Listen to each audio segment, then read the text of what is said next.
Now, a story that we've been tracking for a while now, and we'll continue to do so until the cut-off date of the comments that have been opened to the public by the Energy Minister, Jeff Radebe, because he announced a proposed energy mix for the country to 2030 in the Integrated Resource Plan, a plan that envisages almost half of our energy coming from coal power and gas and wind being the next most important contributors. Now, the IRP is open for comment, as I said, until the 26th of October, and this has seen a number of players in various energy sectors gather together to develop responses to government's plan. One industry player is the Renewables sector, and they've had a workshop and stakeholder engagement last Friday to discuss the outcomes, and I'm joined by Joanne Dean, who's a board member, Renewable and Stórage Industry Associations. Thanks so much for joining us, Joanne. Thanks for being here. All right, so, you know, the 26th of October, that's almost like a critical date now in terms of this energy mix going forward. But the IRP at the moment seemed to have favoured renewables, wind in particular. So your sectors must be quite happy. Indeed. I think we welcomed the new IRP. It was a long wait and a tense wait, but the result is positive. We see a healthy uptake of renewables, which would be the PV and the wind coupled. And then we see the introduction of gas as the flexible baseload engager within about 7 years. So this is exciting for the energy mix, because it's coupled to what we would call the energy transformation or the energy transition that South Africa is going through. It's an international modus that has already been executed.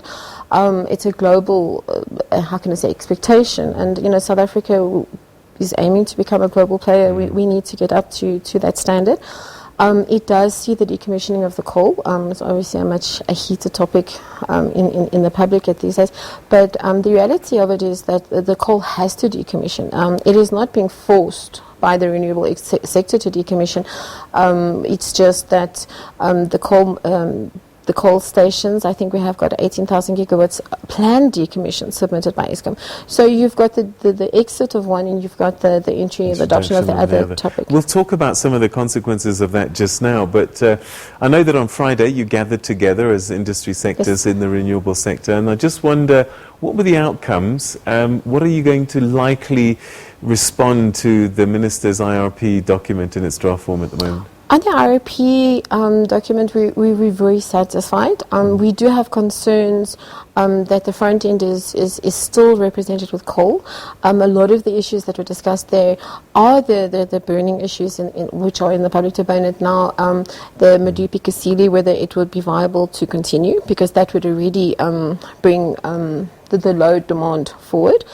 We have the issues around the two coal IPPs, whether these will actually reach a dead close, or if they're going to fall away, and that requires accelerated uptake from the Renewable Energy Association and the Stórage, which is brilliant, because they're fast turnaround times, fast entry to market, and facilitation.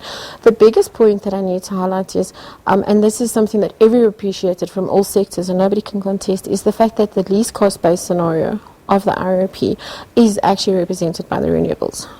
Coal has now exceeded the pricing barriers, other technologies. So there was a bit of an outcry on other technologies that are not represented, which need to be introduced, but they are higher cost. At the moment, it's focused on least cost, and your least cost scenario is coming from your wind, your PV, your gas and your storage. All right, so you're saying that the renewable sector offer the most cost-effective way to go forward in terms of our energy mix. And the fastest acceleration. Okay, all right. So chat to me a little bit about the case for renewables. We're talking about clean energy now, so we take coal out of the equation. Yes. So what's the case for renewables versus, let's say, nuclear? On the renewable space, I think that a lot of people are overlooking the carbon mitigation and the commitments that we have to the Paris Accord, the international standards and expectation on that. Obviously, by natural attrition, renewables deliver to this. Secondly, that they are participative players in the green economy. So the renewables are actually stimuluses to the green economy. So it's a greater pool of economies that are supported by that. So there's no way that we can compare the technologies because it's a transition. Coal has was good for South Africa, 50 years ago, but it's like everything else. It's like cell phones or any other technologies. It's the fourth industrial revolution. Right. So you're saying that the only difference really between renewables and coal is, the renewables and nuclear, for example, is just cost. It's cost and the ability for carbon reduction, for mitigation. And then obviously the very contested jobs transition, the just transition of an exiting technology and the uptake of the clean technologies. Okay, let's chat about jobs, because there's a whole thing that the renewable sector, by coming in, is actually going to see a lot of job losses, particularly in the coal arena.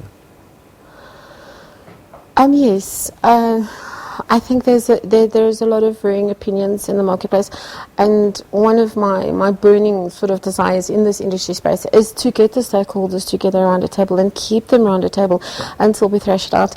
I think the perspective there is in this just energy transition that we're going through, that the exit of coal and the introduction of renewables is an event. And it's not really an event. It's a transition over a period of 20 years. We've got 20 years to stimulate the market. We are confident, and we are going to implement it in the RRP, that we can prove that we would have a net gain on jobs. In other words, we've got two challenges facing us. We need to do the adoption of the job losses from the exit of the coal sector, but we also need to do additional jobs. Now, one of the interesting things that someone posed to me on Friday that came out of it was, if we consulted with Labour, and we understand that Labour needs to protect the coal miners' jobs and the coal industry's jobs, but who is looking at the unemployed, right? And if we could stimulate in both, in other words, if we could create that environment, jobs, and then have a net gain of the unemployment. If we look at the job pact that was signed recently, if we look at the President's industrial development plan, the renewables are going to be needed in that sector. One of the things I think everybody's fixated in the renewables, the REAP programs. Those were isolated projects. So if you have isolated projects, you sort of have a set amount of indentured labour and you have a set amount of jobs created. So everybody's measuring that. And yet even those REAPs proved that they created more jobs than a coal fired power station. But now if you have the transition, you've got your upstream jobs, you've got your downstream jobs, and one of the things that we're looking at is where's the positioning geographically. All right, Joanne, we've run out of time. It's something I'm sure we could talk about for quite a while, but let's wait until the 26th and see what comes out after the submissions. But thanks very much indeed for your input. All right. It's great having you on the programme. Thank you. Okay. All right, so the 26th of October, a key date. If you want to comment on the IRP, the Integrated Resource Plan, you've got until then to make your thoughts known. The Department of Energy is waiting for your thoughts before they finalise our energy mix to 2030. We're going to take a quick break. More for you after this.